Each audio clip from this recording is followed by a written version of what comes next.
Apa sih model komunikasi itu?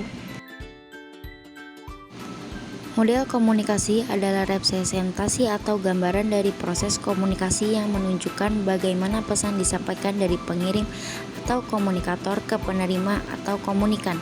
Model ini digunakan untuk memahami elemen-elemen yang terlibat dalam komunikasi serta alur atau proses bagaimana komunikasi terjadi. Apa saja sih model-model komunikasi? Model komunikasi ada 3, yaitu 1. Komunikasi linear, 2. Komunikasi interaksi, dan 3. Komunikasi transaksional.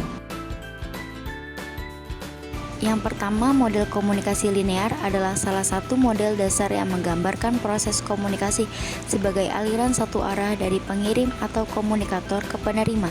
Model ini dikembangkan oleh Claude Shannon dan Warren Wiever pada tahun 1949, terutama untuk menjelaskan komunikasi dalam konteks teknis atau seperti komunikasi telepon. Model yang kedua, model komunikasi interaksi atau interaksional, adalah model yang menggambarkan komunikasi sebagai proses dua arah di mana pengirim dan penerima saling berperan secara bergantian. Model ini dikembangkan untuk mengatasi keterbatasan dari model linear dengan memperkenalkan konsep umpan balik atau feedback dan konteks sebagai elemen penting dalam komunikasi.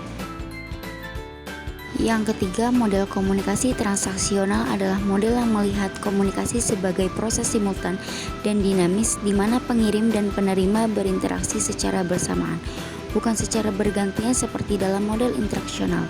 Dalam model ini, setiap partisipan berperan sebagai pengirim dan penerima pada saat yang sama, menunjukkan bahwa komunikasi bersifat berkelanjutan dan interaktif. Teori dari beberapa ahli komunikasi.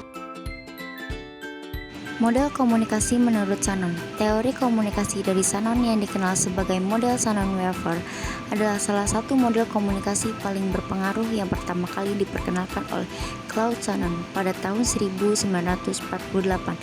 Teori ini awalnya dikembangkan untuk menjelaskan cara kerja komunikasi teknis dalam sistem telekomunikasi seperti telepon dan radio, tetapi kemudian diaplikasikan pada berbagai konteks komunikasi lainnya. Model komunikasi menurut Dean Barnlund. Teori komunikasi dari Dean Barnlund dikenal sebagai model komunikasi transaksional. Barnlund adalah model yang melihat komunikasi sebagai proses simultan dan interaktif yang berlangsung secara terus-menerus antara pengirim dan penerima. Model ini menekankan bahwa komunikasi adalah proses dinamis yang melibatkan lebih dari sekedar pertukaran pesan, melainkan ada pertukaran makna, ekspresi, dan interpretasi secara terus-menerus.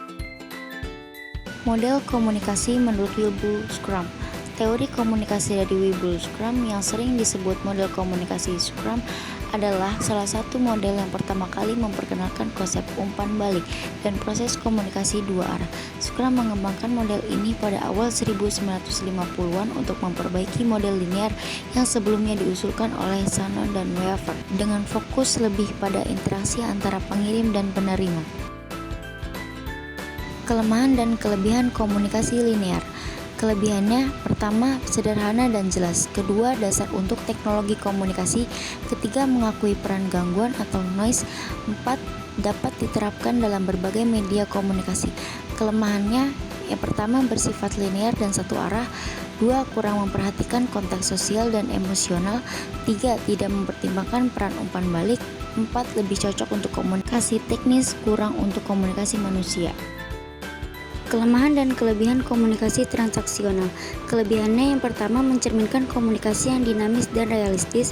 2, fokus pada umpan balik yang kontinu.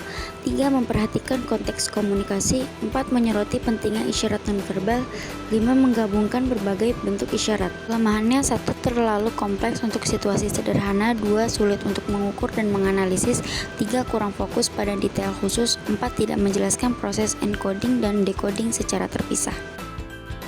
Kelemahan dan kelebihan komunikasi interaksi. Kelebihannya: 1. Menekankan umpan balik dua arah. 2. Mengakui pentingnya pengalaman lapangan, field of experience. 3. Lebih fleksibel dan dinamis. 4. Mudah dipahami dan diterapkan. 5. Relevan untuk berbagai media. Kelemahannya: 1. Kurang memperhitungkan gangguan atau noise. 2. Mengasumsi persamaan dalam pengalaman lapangan. 3. Kurang memperinci proses encoding dan decoding. 4. Tidak menangkap kompleksitas komunikasi dan simultan.